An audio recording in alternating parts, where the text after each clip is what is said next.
Hey there, this is Michael T. Coleman, the voice of Cody Travers in Street Fighter V. Desk work just ain't my thing. But you know what is? The KAsanova podcast. #1 in Hawaii. Bingo!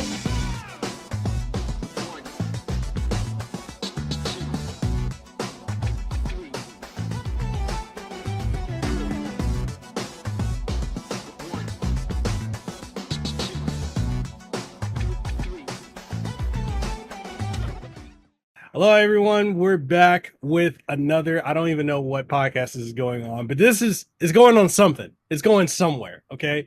But that's the irrelevant point. Today, we're going to be talking about Street Fighter 6 Season 2, and I am joined by my brother, the one and only, the man with the amazing kick, because his kick is legendary. The one, the only, Tony, one big boss. How you doing, man? I'm doing good, man. I'm doing good. You kick anybody today? You got those clean kicks? I actually wanted to because my neighbors are having a graduation for their kid, and they all decided to block my driveway. They all parked their cars up and down the street and only blocked my driveway. And I went out to go get like some water and like some snacks, and I'm like, motherfuckers! I was just like, am I gonna have to kick a motherfucker? I just want one day off. Oh man, it's been, how long has it been since the last time we recorded something? It's been a while. I know I had you on my live stream for when we did Team and T Shredder's Revenge. Oh shit, that's been 2 years? Was it? No, wasn't it last year or? I don't know. Like, the concept of time right now is so fucked for me. So it's just like, I don't know. But it's been too long. But okay. We gotta talk about it. Fucking Terry BOGARD in Street Fighter. Amazing. Absolutely, man. I was so tired watching that reveal. I'm seeing the city, everything like that. And I'm seeing the flaming, trash can. And you see it walk by. And I'm like, is that OG Cody? I'm like, what the hell? And then like... Right? And everybody thought that. I saw some other YouTubers watching it, like, Maximilian and Matt McMuscles had said the same thing. He thought it was Cody. We all thought it was Cody. And it turns out to be someone just as amazing. Yeah. So, like, a lot of people, like, I sent you a video before we decided to do this recording, but, like, a lot of people seem to be very upset with this season, especially with 2 guest characters coming in who could play into the plot. We don't know. Yeah, we don't know. I mean, I feel like if we got characters coming in this early in the game, this early in the season, they're probably going to play some type of plot significance, because there's really nothing to say that the Fatal Fury verse can't actually still be going on at the same time that the Street Fighter verse is going on. Because if I'm correct, Southtown is basically like Florida, right? Yeah, Southtown's Florida. Yep. So it's like, all right, Metro Cities, New York. Yep. What's to say that these can't coexist? Exactly. Like, there is a very good chance that it could, because what people don't understand is, like, this is like the first time Street Fighter has ever had a crossover, not counting like, crossover games. Everything. Yeah. Like, this is the first time they've done that, because like Rival Schools don't count because that's in the same universe. Final Fight don't count, it's in the same universe. So this is really bigger than a lot of people. Like, people just don't understand how big this really is. Yeah, they do not. And it's been wild seeing the reaction to it, of people being angry and saying like, well, Fatal Fury isn't anything. And I'm like, if you discount Fatal Fury, you don't know as much about fighting games as you think you do, because Fatal Fury was made by the same guy who fucking made Street Fighter. Exactly. So many people forget that shit. And like, having Terry BOGARD in Street Fighter is because, okay, you were probably in the same mindset when we got the reveal for Luke in Street Fighter 5 and we saw the star.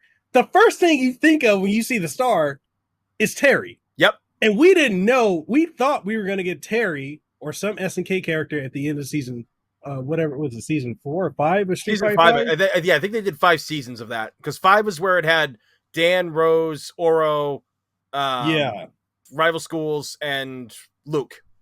Yeah. And we had no clue who that last character was going to be. No, we didn't. So it's like having a guest character, like you said, they've never done that in a Street Fighter mainline title. And so this is huge, especially someone like Terry, who, okay, so I've seen some commentary where people were saying, like, you know, Terry would get mocked by the entire Street Fighter cast. I'm like, are you serious? No, he won't. Like, he's literally been proven to be stronger than a Street Fighter character, essentially. I mean, if you really want to take into like what like Death Battle did a couple years ago, where it was Ken versus Terry and stuff like that, like they did a lot of things in that kind of proved that, you know, Terry is stronger. Yeah. So, like, I mean, but like also like I always loved like how, as much as like they are very much stronger in the KOF universe for a lot of things, it's a very grounded story for the most part. I've always liked how real and grounded it was. Like everybody's like all about like stopping evil dictators, or, you know, stopping like a family squabble like the Mishimas. And Southtown's just like, you know, like Southtown is its own character. Terry's just like, yeah, you killed my dad, I'm gonna kick your ass, Geese. And Geese is just the ultimate weeb. And everything. Yeah. He is. This man is obsessed with Japan so much that he's like literally incorporates it. Geese Tower is literally something you would see in Japan. It is. So like, you know, like Terry's just like a really big deal to be here with all the with all this and stuff. Like the coming together of these two franchises is I mean, like, it's not like we haven't seen it before with, you know, Capcom versus SNK 1 and 2. And, you know, SVC Chaos and all that other stuff, but, you know, this is bigger than people realize. It is. Like, the fact that we're getting a new Fatal Fury after what, 24 years, 25 years, 25 years, 99, yeah, right? So it's like, damn, I didn't feel that long, but anyway. But like, the fact that we're getting a new Fatal Fury series, I feel like a lot of people forget that Fatal Fury and Street Fighter were neck and neck for the 90s. Yeah. And it's like, they both, Street Fighter 2 and Fatal Fury 1 both came out in 91. Every time Fatal Fury did something new, Street Fighter had a Street Fighter 2 update that incorporated something. Back and forth, they did it. We wouldn't have Super Arts if not for SNK. That's right. And it's almost like, you know, people have been dismissing SNK because they're like, oh, well, they're just knockoff Capcom. It's like, no. When we got the announcement, what was it, like 2022, that they were doing a new Fatal Fury, we're like, what? You know? And then, like, now that we're seeing that they're following up on Mark of the Wolves, which ended on a cliffhanger, like, this and the gameplay already looks great. Like, Fatal Fury coming back is astronomically huge. I mean, if you think that Fatal Fury and Terry is not big, why would Terry end up in Smash? You know, like, exactly. I mean, so like, go ahead. It's really a big deal, like, you know, because like Terry's just been popping up everywhere. I mean, he was in what do you call? What was the other one that he starred in? Was it Samurai? No, it wasn't Samurai Showdown, right? Oh, Fighting EX Lair. He was a guest character in that. Yeah, he was there. Yep, he was in EX Lair, and, you know, like you said, like Smash Brothers was huge because Smash Brothers kind of like completes. Aside from, like, sadly, like a Mortal Kombat character being left off, it kind of checks off like the big franchises of the 90s, you know? And yeah, I know a lot of people were mad that Terry was in that because a lot of people didn't know who he was. And I'm like, but that's the whole point of what Smash Brothers is. It's to celebrate games you don't know. I mean, like, so like, I call it like the NES effect. A lot of people didn't know who NES was on the N64, like Smash Brothers back in the day. So they all went out and found Earthbound. And that's how people, like, because America didn't localize it properly. There was like no advertisement for Earthbound really back in the day and no push for it. It was just a game that came out, you know? But like, Sakurai is also a massive fan of arcade games and fighting games. And he knows exactly what he was talking about when he described Terry. Like, this guy is a man he's lived and breathed fighting games. And, you know, him being there was just the icing on the cake. Like, Terry's my main in that. Like, once he got at it, I'm like, I don't need, sorry, Bayonetta, I love you, hun, but like, Terry's the man. Yeah. I will say, I will deduct points to Sakurai for not giving Terry an alt outfit with his Mark of the Wolves jacket. That, yes. I deduct points from Sakurai from, because I love that jacket. I literally have that jacket hanging in the other room and stuff. Like, I love that jacket so much. Yeah, and it's like you're saying, like, he's a fighting game icon. Yep. And the bigger thing too, I look at it like this: there's a lot of hype going into City of the Wolves, and they need it to succeed. And I feel like a lot of people, particularly in the FGC, they kind of just keep up with, the people who play the games versus the actual games themselves more often than not. But Capcom and SNK collaborated like a year or two ago on that mobile game. That's right. Which made it look like we're getting Capcom versus SNK 2. That opened the door right there. And then now you have Terry and Street Fighter, which means people who only play Street Fighter are now going to be exposed to Terry. And then when City of the Wolves comes out, that's free advertising for that game. And we might, if we've got Terry in Street Fighter, I'm assuming we're going to have a Street Fighter character in City of the Wolves. I vote for Cody because I think he makes the most sense. But then we might get Ryu, we might get Ken or Chun-Li, or we might get, I don't know. I think personally that's going to happen. We're going to get a Street Fighter representation in City of the Wolves because it's a cross promotion. And I also think 2027 or 2026, we're probably going to get a CVS 3.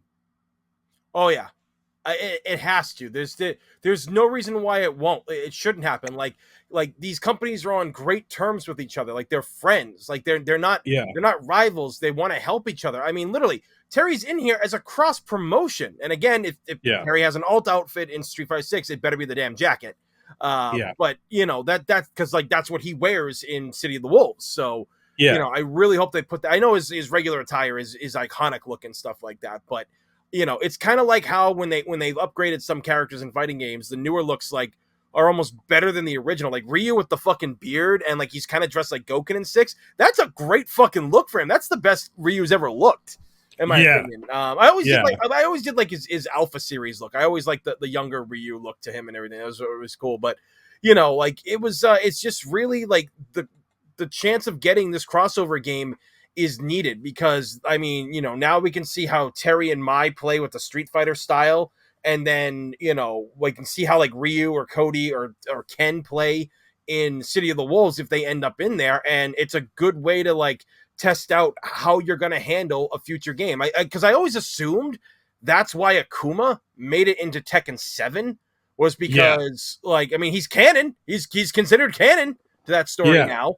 He literally fights Kazuya. So, and Heihachi. So, I just look at it as like maybe that's them testing out for the eventuality of Tekken X Street Fighter because Harada still doesn't seem to have given up on that game.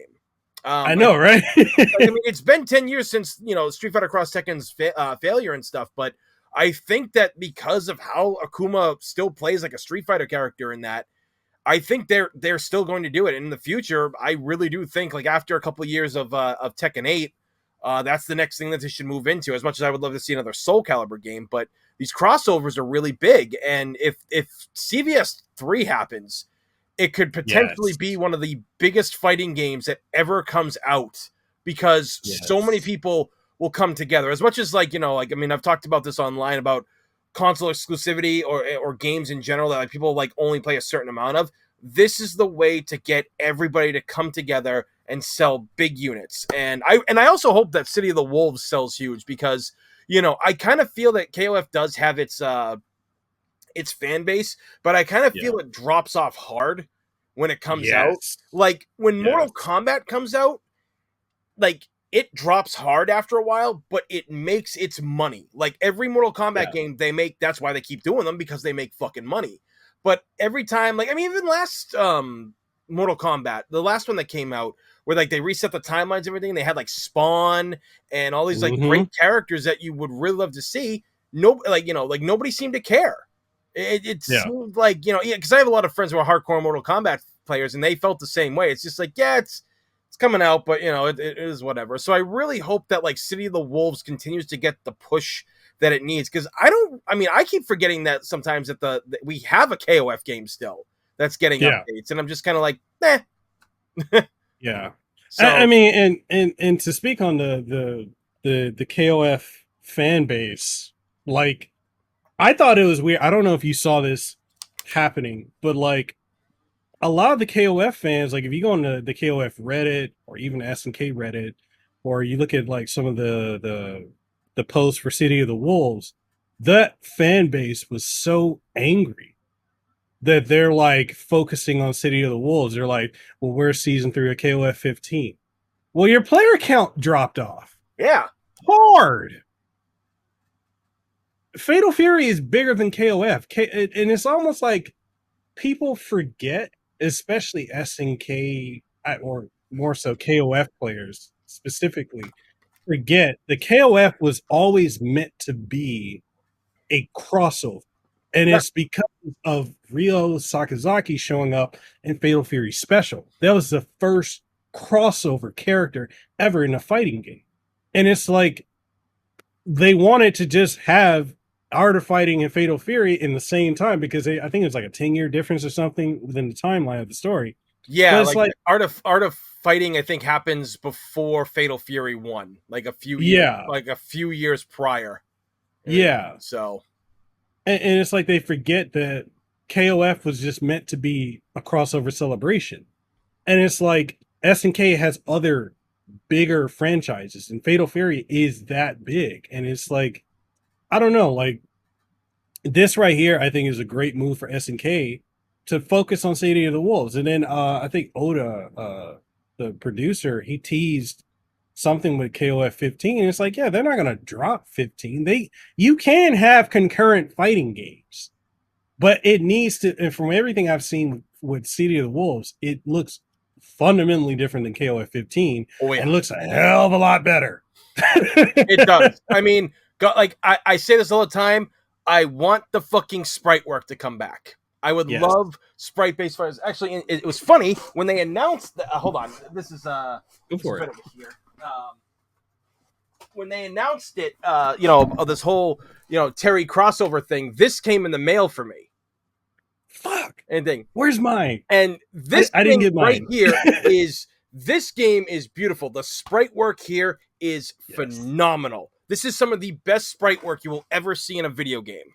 Like, I love this shit. This to me was like the last great KOF game that they ever made. Because like the 3D style just doesn't work, I feel, as much. But then you see City of the Wolves style, and it's like, okay, I changed my mind.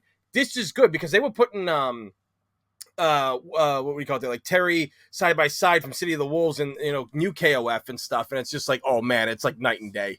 It is. Dude, I've seen people say that City of the Wolves looks like a PS2 game, and I'm like, have you ever played a PS2 game? Because there's no way. There's no way. People are on fucking crack. like put them side by side. I mean, like I get it. Like looks can be like deceiving at first for certain things, but this is clearly not a PS2 game, dude. No, I mean, wow, people are ridiculous. I mean, people gotta understand, and I understand why people don't care about Fatal Fury or they're upset that there's a new City of the Wolves game coming, because it's kind of like what happened with Darkstalkers. It's been gone so long, nobody knows it exists anymore. Morgan is known because of Marvel vs. Capcom at this point, not because of Darkstalkers. Yeah. Because she's been in almost every crossover game there has ever been. I mean, wait, was she in Capcom vs. SNK 1 or 2? Yeah, she was in Capcom vs. SNK. Yeah, 1 and 2. Oh, okay. Marvel vs. Capcom 1 all the way up until where we're at now. Yeah, 2, 3, Infinite. Yeah, she's been in them all. Yeah, Tatsunoko vs. Capcom. I think she's in that too. Yeah. So it's like that's how she's known, and like these franchises have been ignored, and I don't know why they never continued after Mark of the Wolves all those years ago, because I think that actually sold pretty well. It sold better than fucking Street Fighter 3 Third Strike did back in the day, because people forget that the Street Fighter 3 series is what effectively kind of killed Street Fighter. Yeah. People are like, oh no, Third Strike's the best. So it's like, yeah, now it's the best because, PS3 happened and 360 and a lot of big YouTubers always played it, and people discovered fundamentally how great that game is, as much as I suck at Third Strike, and it's not one of my it's not one of my top favorite Street Fighter games, but I see the importance of it, and that's like why I'm glad City of the Wolves is getting. I just don't know why it took so long. I don't know, maybe like KOF took off more when they started doing KOF games more seriously or something, but I'm glad it's getting that because it's needed. As you said, it's very popular still, and it's got its fan base, and they're gonna be there when that game launches. I'm getting that thing day fucking one. Day one. I'm if they make a collector's edition of that game and there's like a Terry and like rock statue, I'm gonna flip my shit. I'm literally gonna shit a bird. I mean, and that's the thing is like I'm noticing a lot of people also aren't realizing that SNK is fucking back. Like, yeah, they are back. Oh yeah, I mean, like, what was it? They got the Metal Slug Tactics game coming out finally. Yeah, that's SNK. Yeah, like that's coming out. They finally did the rollback netcode on console and PC for Samurai Showdown. Yep. Which, for y'all who didn't buy it, that game is fucking good. It's like, and they've stated since they're not having all the financial, because that's another thing a lot of people forget. SNK from the late 90s to like now, they were constantly having like financial issues, and now they're not having that, and so now. They got back their franchises that before they had sold off. So SNK bringing back Samurai Showdown in 2019 was a left field. You would not have expected that. Yeah. And now we got Metal Slug Tactics coming out. You got KOF 15. You got City of the Wolves. They talked about wanting to do another Art of Fighting game recently. They talked about wanting to do another Last Blade. Another Ikari Warriors. They have a catalog, and Capcom does too. Where's my Dino Crisis, Capcom? I'm actually going to be on that's why I couldn't record this podcast today, because I'm actually tomorrow I'm going to be talking about Dino Crisis on another podcast. Everything. So yeah, like I'm the same way. I feel the same way about Capcom. It's like Capcom, you've got, and like there's two genres you're ignoring right now. You're ignoring RPGs, aside from Dragon's Dogma 2, which is fucking amazing. But you're ignoring Breath of Fire. Where's the Breath of Fire 3 remake? Or at least a collection for people to play. RPGs are massive in this day and age. Maybe not as much as like turn-based ones, but people still love those things. And of course, beat 'em ups are all the rage. Again, the new Power Ranger game coming out, everything that looks amazing. Where's the new Final Fight? I know Streetwise killed the franchise, but it's time to bring it back, Capcom. You've literally, like, I think we've talked about this before. Street Fighter V is literally Final Fight Reunion. That's what that is. Yes. Yes. Like, they got everybody from that in there. Yo, when they brought in Lucia, I was like, what? Yep. Yo, I hope she makes it back in 6. I love her. I feel that like maybe like in later seasons we're gonna see more of the Metro City people. I think we're definitely gonna see that. And I would love to, because Cody and Guy have to come back. What was his name? Zeku wasn't bad. I actually thought he was really cool. Yeah. Fucking Guy turns into Strider looking motherfucker. And I'm just like, Jesus Christ. Like, this dude's a badass. And like, he had some good gimmicks and everything. And, I'll be happy if Abigail comes back. I know it's going to make everybody else mad, but I loved Abigail. But like, this is the thing. It's like, Capcom and, SNK, they're back. Like, Capcom's sitting pretty right now. As much as I just said, it's like, hey, where's Darkstalkers? Where's, Final Fight? Where's Dino Crisis? Like, everything else they're doing is put them back on top. And, other companies just should be looking at them as an example. And SNK is the same way. It's like these companies are listening to fans finally, or at least for the most part, where other AAA companies like Microsoft are not listening to anyone. Or anything. Yeah. And like that's the thing. Like we're fighting game fans especially have been eating good. Beat 'em up fans are eating good, and Street Fighter fans and Art of Fighting, Fatal Fury, King of Fighters, we're all eating good again after like a drought for so many years. And I really do believe that this is going to usher in a lot for the future if it's handled properly. And I will admit I still feel that Street Fighter 6 it's kind of being handled a little weird.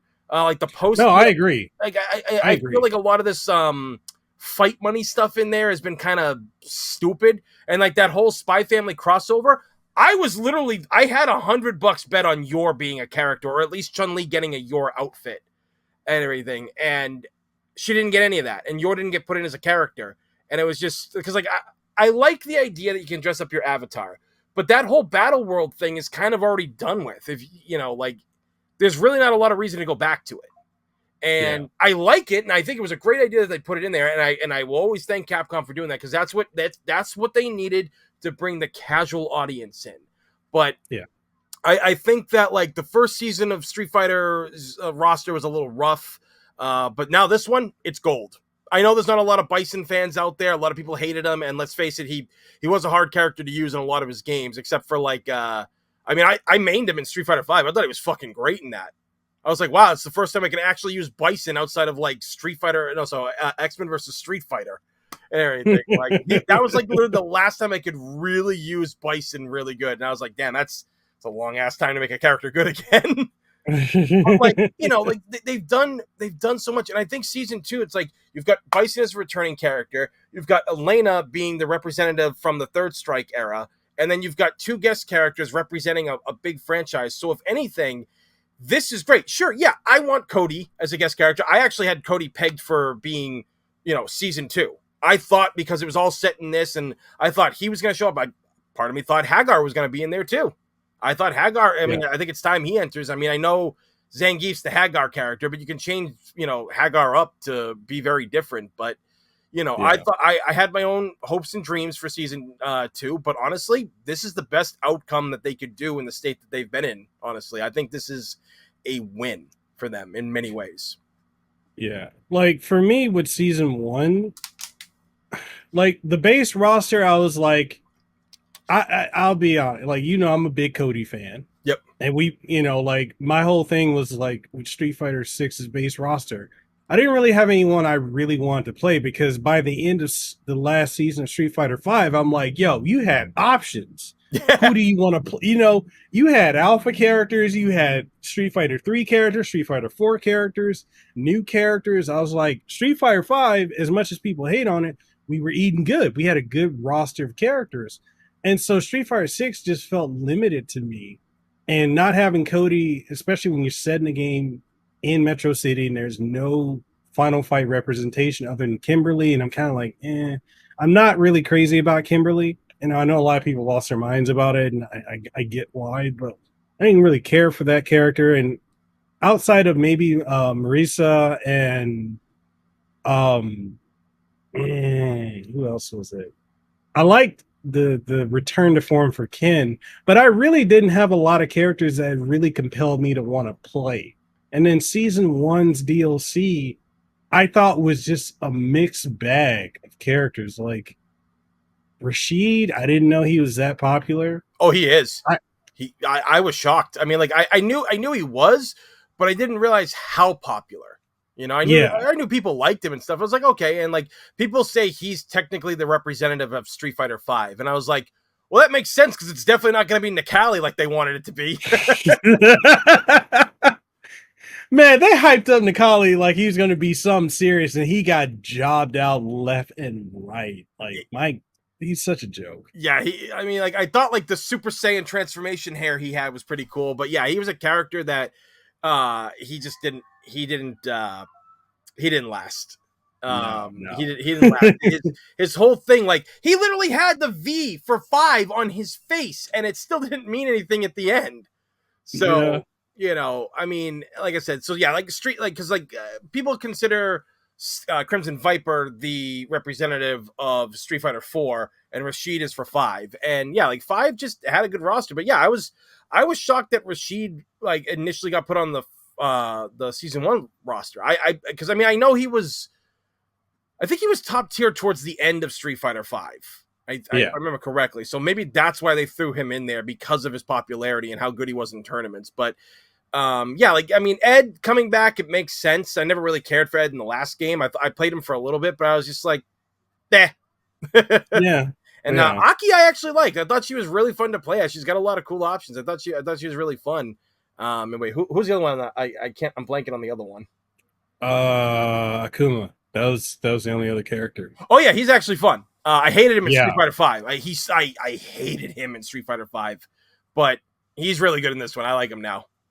Yeah, and the only gripes I have with how they're doing DLC, and I could say this is the same thing I have with my issue with season 2. It needs to be more than 4 characters. Yeah. It needs give us 6. At least 6 characters. I'll settle for 5.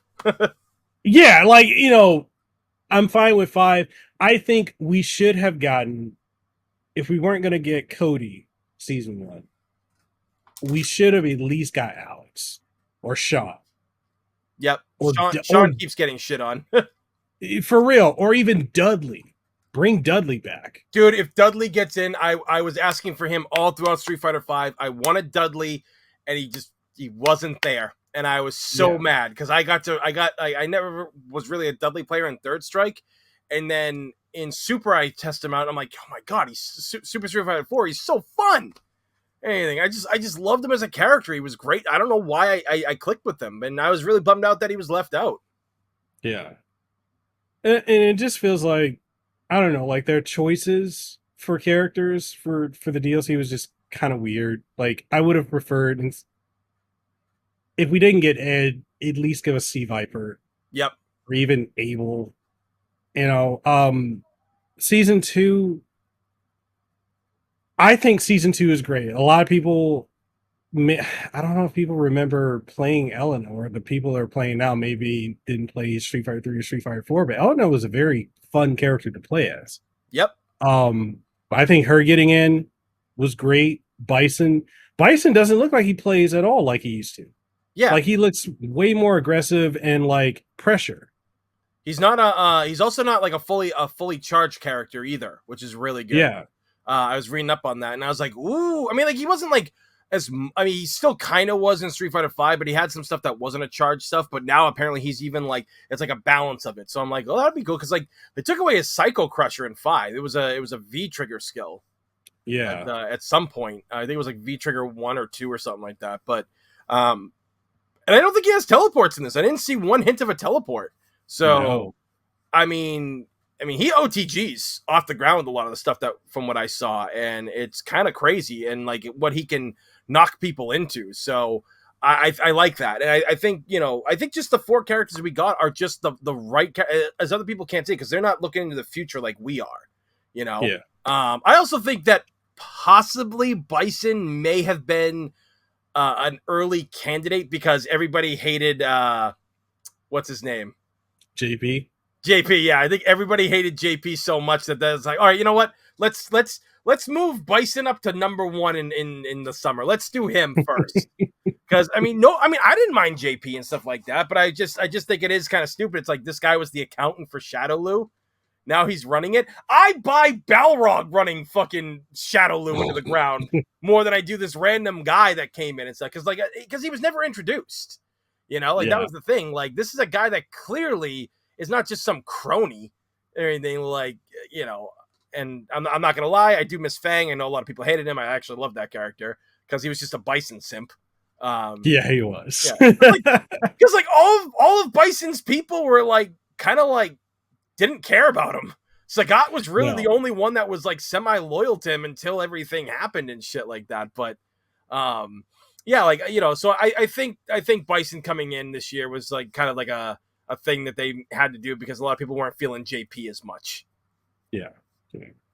And the other thing too is like all the people that are acting shocked, like, I don't know if you had this on your YouTube video or your TikTok, but I got a lot of comments of people like, what happened to Bison? Like, why is he not base character or why did they bring him back? And I'm like, did you not play Street Fighter 5?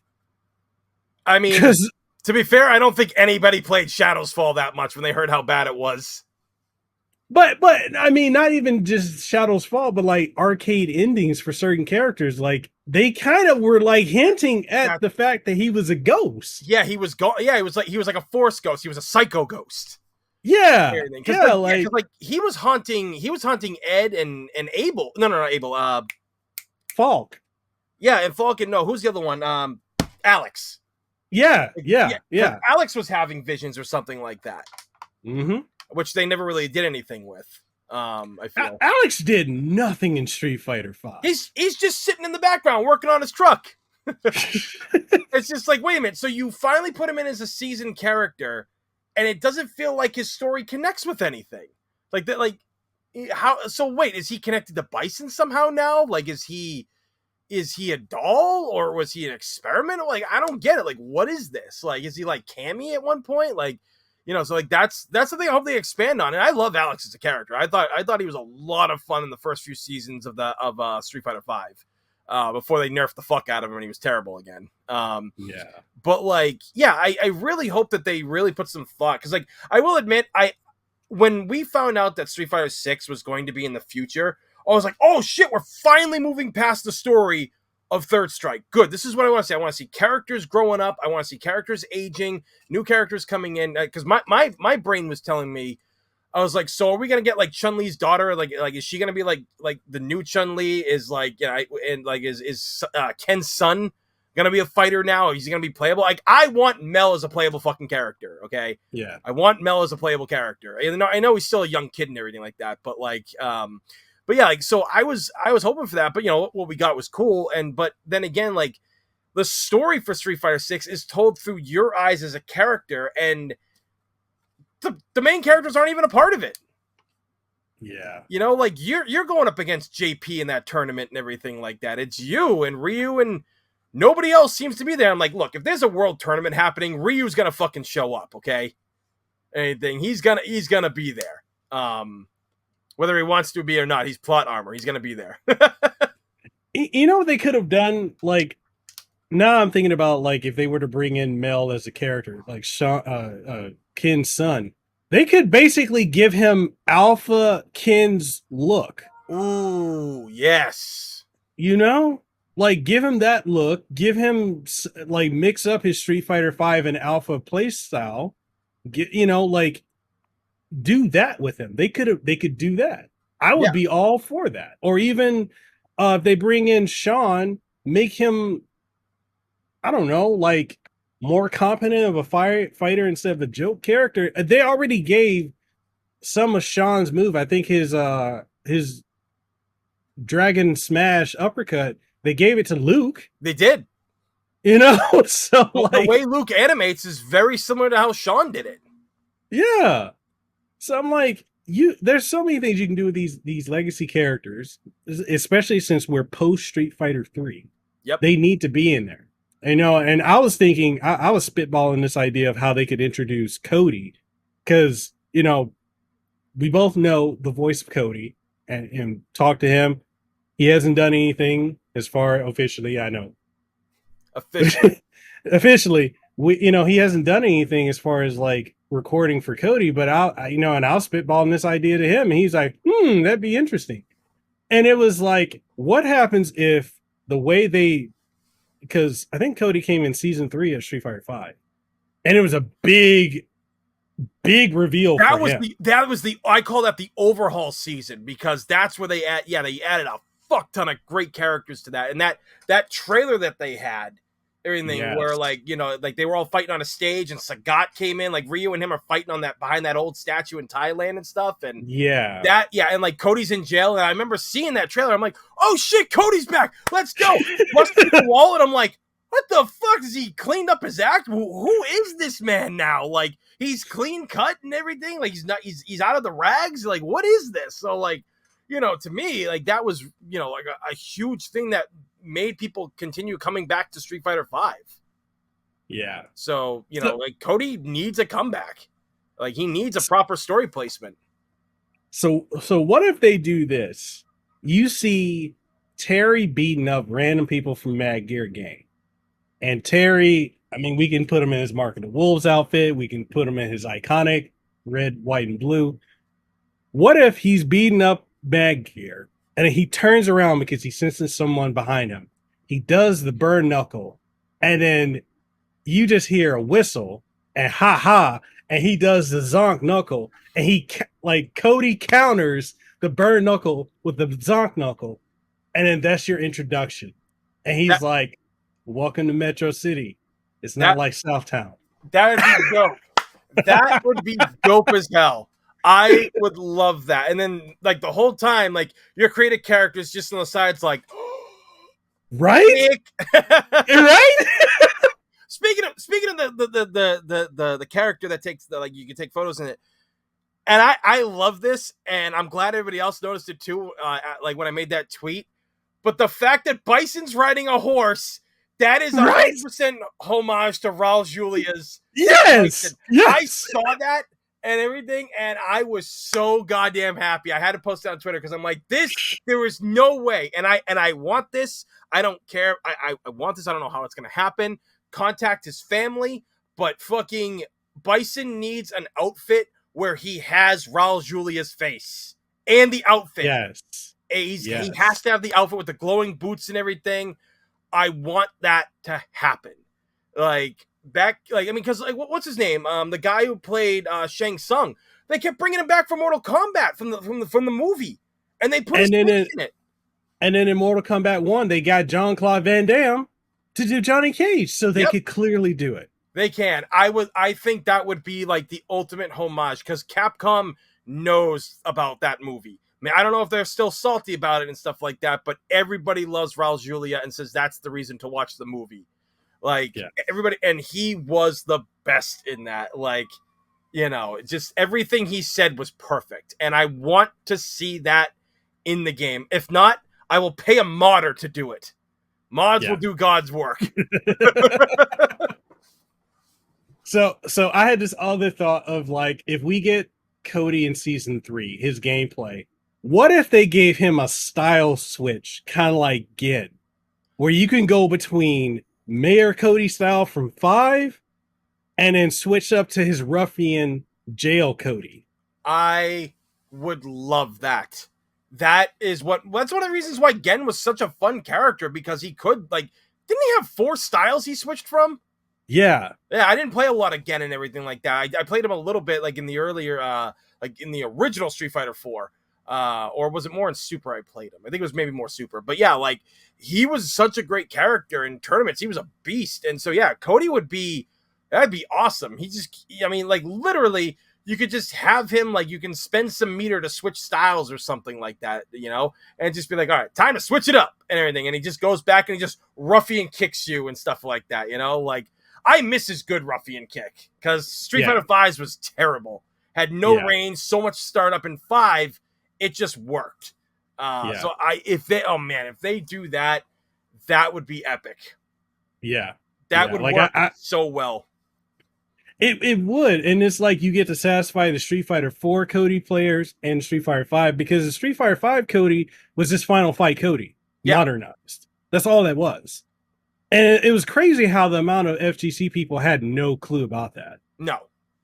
Well, it's because, I feel a lot of, fighting game people, when they're finally getting into this stuff, they don't really go back and play a lot for the most part. They just know these characters, they're from here. Because I don't think a lot of people understand that Cody and Guy are from another game. Sakura is from Rival Schools. A lot of people think Sakura is from Street Fighter, which, technically she is. She started in Street Fighter, but she lives in the Rival Schools world too, which is the same world. It's just where it's all in the same area essentially. But that's the thing is these characters are legacies, and people go play Final Fight. There's so many different ways to play every Final Fight.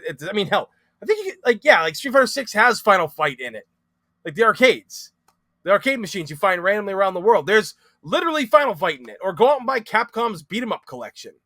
And, show them that we still love that shit and we want those games.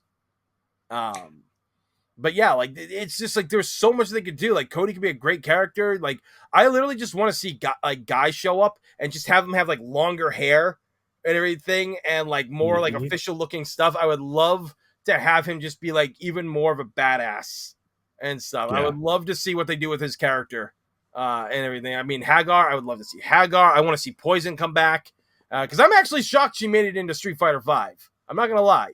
That was a wild card there. I wasn't upset about it because you can't see it, but I got a Poison statue right here and everything. So it's I love the character. I was just shocked she made it in. So I was happy. So if she makes it back in, I'll be also happy as well. But I just feel there's so many characters, because I think honestly Street Fighter 6 as a most Street Fighter games generally seem to have about a 7 to 10 lifespan year since 4, because they kept updating Street Fighter 4 up until about 2014 2015, I think. So, and it came out Was it '07 or '08 it came out? I think it was 2008. Yeah. So it was a lot. Yeah, 2008 in America, in Japan, and America got it in 2009. Because I think, yeah, because if I remember correctly, Street Fighter 4 came out a couple months before RE5 did in America. Yeah. But yeah, like it's a big deal to like continue the stuff. And I think Street Fighter 6 is a game that they should really continue on. Like we don't need a 7 at this point if you're just gonna throw a bunch of characters in, you know? I mean, there'd be no reason. Like the engine is still powerful, it's still great, and you can keep improving as time goes. Because I mean, Street Fighter 5 characters, in my opinion, still looked really bad, but as the later characters came out, they looked really good. I mean, people gotta understand, if you look at a character like Rashid, his hands are bigger than his head. I know they kind of somewhat had that going on in Street Fighter 4 a little bit, but they were still a little bit more proportionate. No, it looks like he stuck his hand in a fucking hornet's nest and pulled it out like a Looney Tunes character, and it was like 5 times bigger than it was, and then like when it went across his face, you saw it. You know, Ryu was the same way. Ryu had it as well. So it's like, I'm really glad, like in the newer ones, that they've got the proportions down and the art style's changing and getting better. Because, you know, I mean, I feel Smash Brothers went for a long time before they finally decided to stop updating it. So Street Fighter can keep going for a long time. We don't really need a 7, at least for, in my opinion, like another maybe like 6 years or 7 years, depending what they tend to do. And I know why, like, or at least I think I know why. I think I know why that they do the 4 characters, because all the characters they introduce end up being in that world hub mode. The battle world, and it's just like, okay, so we got to integrate them into the story, we got to create quests for that and all that jazz, and make them a master, and we got to program them to do certain things when we get that friendship meter up and all that stuff. So I get that's probably why, but if that was the case, then I would be fine waiting a little bit longer for a 5 character roster versus a 4. Yeah. Okay, so what are your thoughts on the criticisms people have towards, like, that video I sent you where the guy was complaining about, like, why do they keep coming back to Street Fighter 2 characters and not Street Fighter 3? To me, I think this is fucking obvious. Street Fighter 3 flopped.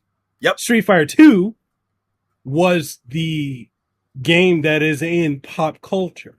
People know those characters. Why would you not? By taking legacy Street Fighter characters out of Street Fighter 3, that hurt that game. Yeah, you had Remy to replace Guile. You had Necro to replace Dalsum and Blanca, but it wasn't the same.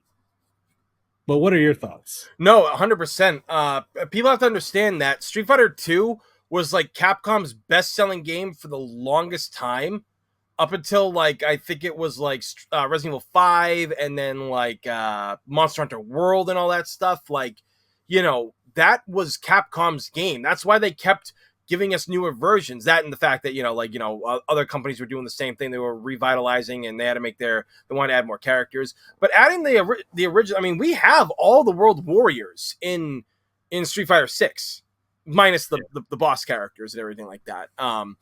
But, it really is kind of amazing that, we have these characters. And Third Strike, don't get me wrong, I love a lot of Third Strike characters, and I really hope that they do end up in the series at one point. But yeah, Capcom, I think, is still really nervous about that, because people have to understand, it wasn't just Third Strike. All 3 versions of Street Fighter 3 sold like crap. Because like you said, like they took away a lot of the legacy characters. Because originally, and it's another thing people forget about, Ryu and Ken weren't even going to be in Street Fighter 3. It was going to be a whole new generation. Yeah. And when people found that out, they lost their shit. And that was back in 97, 98. So, yeah. I mean, that was before social media. So people found that out and back then. If people found that about now, if Street Fighter 6 was going to have no original World Warrior characters and they're going to do a Third Strike again, people are going to be like, okay, no, this ain't happening. Like, that would get so far burned on the internet. They're like, okay, we're rethinking everything. But I would love to see Makoto come back, because I think she does deserve it. I would love to see Q come back. I know people say that G is Q and everything like that, but if that's the case and stuff, then I want Q back. I want Q. I'd love Dudley as well. I'd love to see him come back. There is a lot of great characters. I mean, Urien was great in Street Fighter 5. Yeah. He was I could never use him in third strike, but for whatever reason, he just clicked in Street Fighter 5 for me. I was able to use him really well. And I mean, he's not dead technically. No. Gil's dead, but Urian lived. I don't think, because Alex was the one that beat Gil. I don't think that, because Urian's still alive. So I mean, I'm hoping he comes back. But again, we gotta let these we gotta let these crossover characters come in. We gotta bring in these legacy characters. And again, Elena, she's from Third Strike, and which is funny because if people forget, she was actually banned in tournaments because of that healing move. Yeah.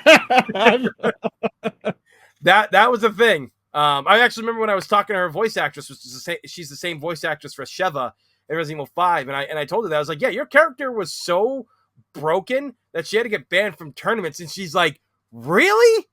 I was that great? And I was like, yeah, the character, like, I mean, it wasn't just the healing. That character had a lot of reach. Like, you couldn't even play the character with the other Ultra that she had. No, it was just the character was deadly. So, it's just, the Street Fighter 3 era is still, I guess, might sour some of the people at Capcom, like maybe the higher ups, but the people that have been developing it and took over during Street Fighter 5 or mid Street Fighter 5, I should say, they know what they're doing. Yeah. Like, I feel that they know what they're doing in terms of like what's going to happen going forward. And I think honestly, maybe season 3 is just going to be pure Third Strike. Although that would actually kind of be a bad idea. They'd have to have at least one brand new character, because essentially none of the characters we're getting are new. They exist in some way, shape, and form in other medias. Mai and Terry are, KOF World, and then, Elena and Bison have already existed before. So, it'll be interesting. So if you give us one new character and then a Third Strike roster to finish it off, then that should work. Do you think? Actually, before I even say that, touching on what you were saying about like if they like one of the things about Street Fighter 3 people forget is they weren't going to have Ryu and Ken. That was also something, because people forget Capcom and SNK used to bite off of each other all the time. Yep. The first company to do that was SNK with Art of Fighting 3. The only two returning characters in Art of Fighting 3 were Ryo and Robert. Yep. And that art style that they went for, the hyper realistic one, hyper detailed 2D art or rotoscoped art, that inspired Street Fighter 3, which came out 1 year later. Yep. And both of those games flopped.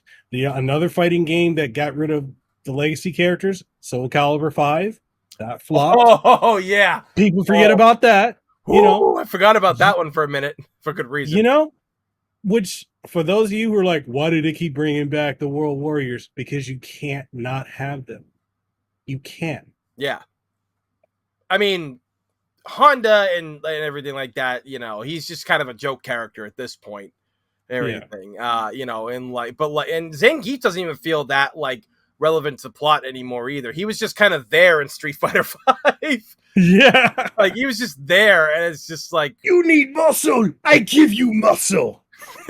And just like pile drives you into oblivion. Like, but like, yeah, like it just but like the core characters like Ryu, Guile, Chun-Li, Ken, and I mean Dalsim is kind of too, because he's kind of connected to that world and stuff. Like, those are the characters that do continue. I mean, even Cammy, she's technically Street Fighter 2 and everything like that. I mean Fei Long, not as much, but like I'd love to. I hope he makes a comeback. But I really feel that you're right. You can't not have these legacy characters, and you can't not have legacy characters in a lot of games. I mean, essentially Tekken kind of got away with it when they did Tekken 3, because any character that got brought over was a returning character, like, Paul Phoenix, Nina, they were and that game took place 20 years after 2 did. So, Jin's a lot. Jin is now the Kazuya, and essentially at that time, the much cooler Kazuya. For a lot of people, and Heihachi was there. He was just older now. There was a new king. What was it? Julia was now, because wait, was it Michelle or Julia? That's the mom and sister. Oh, either way. I think Michelle's the mom, and then we had Julia as the Yes, because she's in Tekken 4. Everything, and she's still really young. Yeah, okay. So that they're in that, and it's like they got these characters that fight like them, but there is a connection to them. Whereas like Soul Calibur 5, it was just like, hey, this character's like Keelik. Now he's annoying as fuck. It's like, hey, that character's like Taki. Who gives a shit? It's not Taki. Anything, so like that was the thing. So I think they found out how to do that well in Tekken, and I really hope that other companies have learned from that. And it's like, yeah, you can't replace characters. I mean, like if you, like I said, because you couldn't not have Ken as a character in Street Fighter 6 and have Mel first. You have to work Mel into it later on. Yeah. And stuff. Or even give him an arcade thing that might lead into the future of Street Fighter 6, where it's an older Mel and everything. He's older, like he's like 17, 18 years old, and he's actually been like trained by Luke and Sean and kind of like work his dad's style and Luke and Sean in there a little bit as well. And that's how you go about doing legacy characters. And then, add Ken in later, or maybe just put him in there in general if he's that much different from Mel. But there are ways to do it. And I really hope they think about that in the future going forward, because these characters and everything, they have to be there for a reason. Like you said, they're just legacy, and that name and being a legacy character carries weight. Yeah. I feel like season 2 is really a makeup for the lacklusterness of season 1 DLC. And, regardless of how people might feel about Bison, you're going to play the game anyway. I mean, let's just be honest. You're going to bitch and moan about it. You're still going to play it, because what else are you going to play? You're not going to play KOF. People forget about KOF. Has been out for what, 2-3 years now? They're going to forget about it. Like, people didn't play that. The only other option for a good fighting game right now that's mainstream, you're not playing MK1, even with Homelander. That game dropped off. Oh, that game dropped off hard. Oh, it did. Yeah. Yeah. So it's like, if you're not playing Tekken, you're playing Street Fighter 6. And regardless of how you feel about Bison, plot-wise, if you weren't paying attention to 5, he was coming back anyway.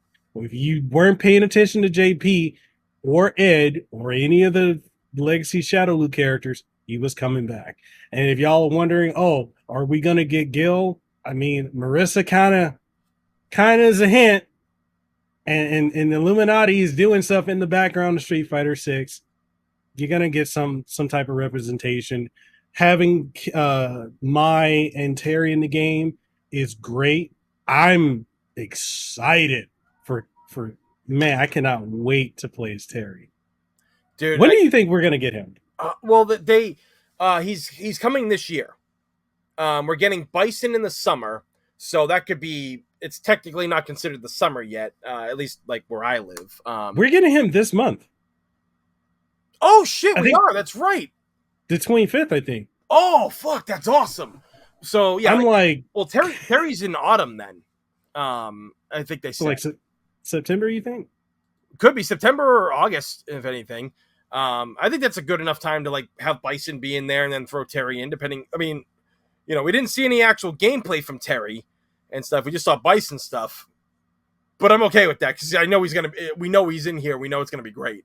So yeah, we're getting him there, and then they were talking about winter of 2025, and that scared for Mai, and that scared a lot of people. And I was like, no, guys, think about it. It's not like December of 2025. That could mean like January 2025, and February, and maybe early March. That's technically winter. And people are like, oh shit, I didn't think of that. Because it is confusing how they put that shit up there. Everything because even when I saw season 1, I'm like, wait, I don't get it. Like, I'm getting confused here. So who's coming when? Like, it was kind of a mindfuck. So I think they have to really fix that going forward. Yeah. I know they don't like to give months because then it gets pushed back and then people get mad. But just say early winter of 2025 or something. Do something like that. But yeah, I think he's coming this year. I mean, he's definitely coming this year. So I would bank on that. I definitely would. And another thing too, I'm noticing a lot of people aren't paying attention to is the gap between seasons. That window is so small because we literally got Akuma the first of this month, or like a week ago or two. It felt like it was not that long ago, and they had that big, Akuma boss battle in that hub world place that you go to and stuff. So, there's he did show up, and now we're getting a new character very soon too. Yeah. So like that window from season 1 to season 2, like if people are worried about season 3, I don't think it's going to be that big of a window. Nah, I really don't think so. I get people just don't like to wait.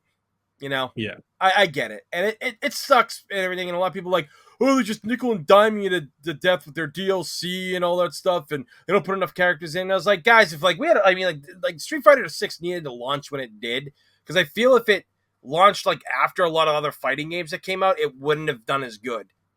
A name is good and it can sell your brand, which is what Mortal Kombat does. They always make their money like right off the bat. But also they fucked up with Street Fighter 5. They didn't want a Street Fighter 5 again.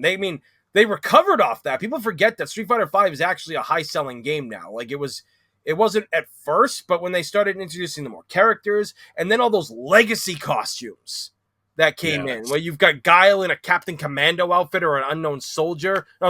Charlie Nash was Captain Commando. And like Urian was in a Wesker outfit. Cammy had a Jill Valentine, and Falk had the Ada Wong, and Ken was a Monster Hunter. Like they had all these great outfits from these characters, and people bought the fuck out of that shit.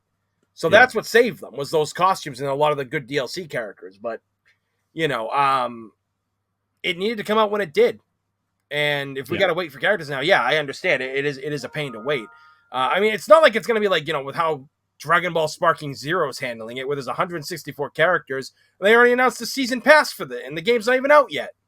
It's like, you're giving us 164 characters, but how much are you giving us at launch? Because I don't count transformations. I know transformations change up like energy attacks and special attacks and shit like that, because we've all played Budokai Tenkaichi 3 and everything, but like, you better give us a base roster of at least like 60 to 70 characters. Yeah. Anything, because season pass is just too fucking much. Like you're giving that off right at the bat, but getting off topic and everything. But yeah, like Street Fighter 6, I think, is really in a good place to be the fighting game for people to just continuously play for like the next couple of like 5+ years at this point. Especially if they keep the DLC in a balanced way. If they find balance with it, it's going to be great. But then again, if Rufus gets announced, everybody's going to be pissed off, and I hope he gets announced. I hate and love Rufus. So I want to see everybody get mad when he gets brought back in. Now, if El Fuerte gets brought in, I'm deleting the game. Fuck that character. I fucking hated him in Street Fighter 4. Dude, okay. He was so terrible. I hated him. He was. Okay, so I was thinking this, because this is something people forgot about. And this is, and we can probably end on this, but people forget that both Capcom and SNK are both working with Arika. Yep. And Capcom, the Street Fighter 5, had a costume for Ryu. Yeah, Skullomania, Kyrie. right? Oh, no. Well, they had Skullomania and they had Kyrie. Yep. And so I think we could get Fighting EX Layer Street Fighter EX character as well. I think the floodgates are open. I think season 2 has literally opened that, and like the friendships they all have, because like wasn't Arika originally with Capcom but then like split off or something like that? Yeah. Okay. Yeah. All right. I wasn't sure if that was 100% correct, but yeah, like that's the thing, is where, because I mean we all thought we were gonna get a rival schools character because we saw so many of them on the Kanzuki Beach and everything, and eventually we did. Mm-hmm. We did get it. We got Akira and stuff, so which was really cool. But that is the big thing where Street Fighter has the ability now to be the Smash Brothers of like their era, where you can bring in anyone from all these companies that you're on good terms with, you can chill with, like this is something that can be done, because it worked great for Smash. Many people consider Smash Ultimate the greatest fighting game that ever was, and I mean in terms of its roster, yeah, I will give you that. Everything, even Marvel vs. Capcom 2 can't touch what that game did. And I love MVC 2. Anything. Yeah. I fucking love that game. So, I do feel there is a lot of space and option for Rika characters to show up, and I think that would get a lot of people hyped up. I think it really would. I think it'd probably help sales for the Fighting EX Lair game they did a couple years ago too, to get more people to go back and buy that. And they're actually making a new EX Layer. Shit, they are. I didn't know that. Yeah. They're working with, I think SNK is helping them with that one too, and possibly even Capcom. So I mean, Nice. it's just a thing where I'm like, the fact is, these legacy companies bringing back fighting games is good. You need more choice. Sega needs to bring Virtual Fighter back because we don't need Tekken to be the only 3D fighter.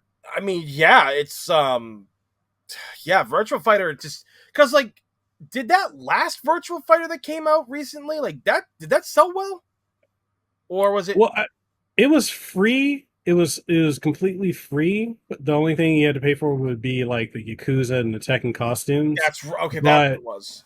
But you had a lot of Tekken players who touched it and didn't like it. Oh, okay. Because I know it downloaded really well. I just didn't know if a lot of people continue. Yeah, because Virtual Fighter is a very different game from Tekken. Yes, it's very floaty with its mechanics and stuff. It takes a lot to the two are almost night and day, as similar as they are with 3D stuff. I mean, still, in my opinion, I was talking about this on one of my streams. Like, I feel that for anybody that wants to get into a fighting game, I always say that Dead or Alive is probably and Tekken are your best games to start off with, because they're not like how Street Fighter has you do stuff. It's not like how Mortal Kombat has you do stuff, and even Soul Calibur, which is from the people who made Tekken. But DOA, I still think to this day, because I went back and played 3 recently, and it's like, it responds. I was doing like the trials for some of the characters, and I'm like, shit, this stuff still is tight. It responds to you, They really nailed it with 3 back in the day, and 5 still has it too. 5 is amazing. So, we're just, the window is open, Yeah. The window is open for anything. So Capcom versus SNK 3, it happening? If it happens, I will shit a bird. I will be so happy. I think it will. 2026 it would be the earliest, because I don't think they want to eat into City of the Wolves or Street Fighter 6. And I think if they're going to do a roster, they need to have base before DLC 50 characters. Yeah, that's definitely a game that if it takes a long time to come out or make, when you finally release it, 50 characters at least. I mean, people say, oh, that's going to be an expensive game. It's like, dude, then charge an expensive amount. It's a fighting game. If people see that there's that many characters, we're already paying $70 for video games as is. Trick people then. Be like, hey, even though it's the base version, we're going to throw in a bunch of free shit for you guys at no extra cost. And sure, it's a $90 fighting game, but look at all what you're getting. And honestly, at that point, you can't even be mad, because we both know how much it takes to make a fighting game and make these characters. Yeah. So that being said, or you just do the Killer Instinct thing and just like launch it and pay as you go, like have a decent roster at first and shit like that. But whatever works in the long run. They need to make a new Killer Instinct, but it does not need to be Xbox exclusive. That killed that game. Yeah, I mean, the hype for that is still around. Like, it's amazing that is still some of the biggest tournaments at tournaments. Like, I mean, it's crazy. Like, people show the fuck up for KI, and I love that. I absolutely love that. But they really do. And the whole console exclusivity thing, I've talked to people about this, and people are trying to tell me that it's a bad idea for everybody to be on one console, because they're looking at it as an Amazon thing. But I was like, I don't think so. You got all these companies that can make a game, and it hurts. I mean, look at best example, Final Fantasy VII Rebirth. It's underselling because all it is on is the PlayStation 5. And when your PlayStation 4 is still relevant, you don't release it on PC, you don't release it on Xbox. So what are you going to do? Like that's why console exclusivity in this day and age can kill. Because also, I think you'll agree with me on this, with how expensive games are to create. If if they flop, a whole studio could close down. Yeah. So that's why console exclusivity, like this whole talk about now a remaster of Halo Combat Evolved is going to be on PS5 possibly.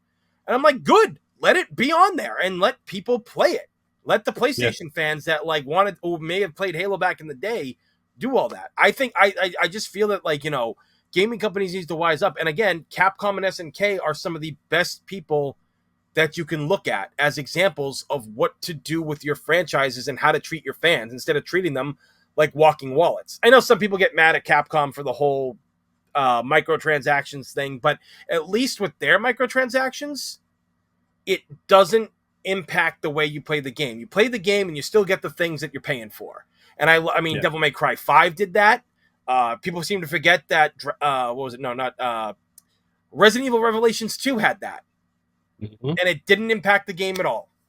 This is coming from someone who fucking despises microtransactions when they're done in a shady way. But this way, it's not bad. And if they if these people learn from that, I think the future's looking really good for a lot of games. I really do. Yeah. All right, man. With that being said, anything you're working on, or you want to plug or tell people where they can find you? So you guys can find me over at New to Retro Reviews on YouTube. As the name suggests, I review both new and retro games, and I got a couple of new series coming to the channel at some point, just waiting for some channel art to be done. I am also on the Residents of Evil Row Network. We cover everything Resident Evil related and a lot of horror stuff.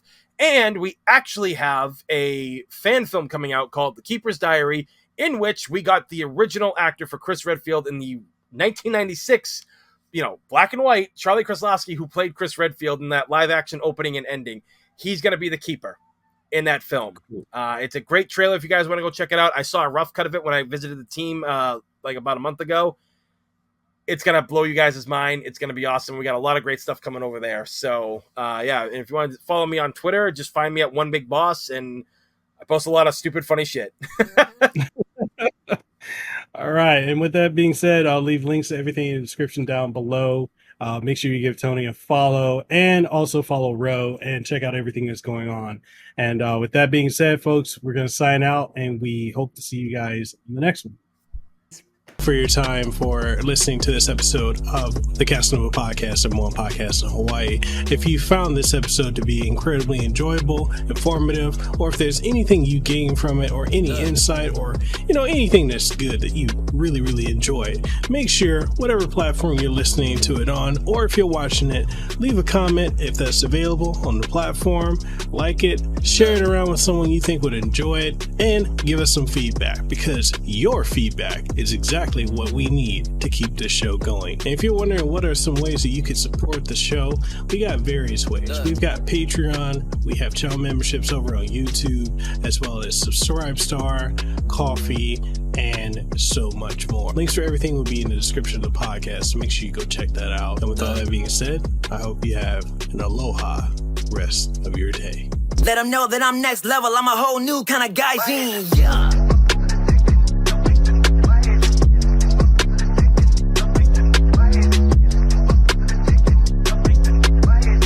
Yes, at the top spot, in case you forgot.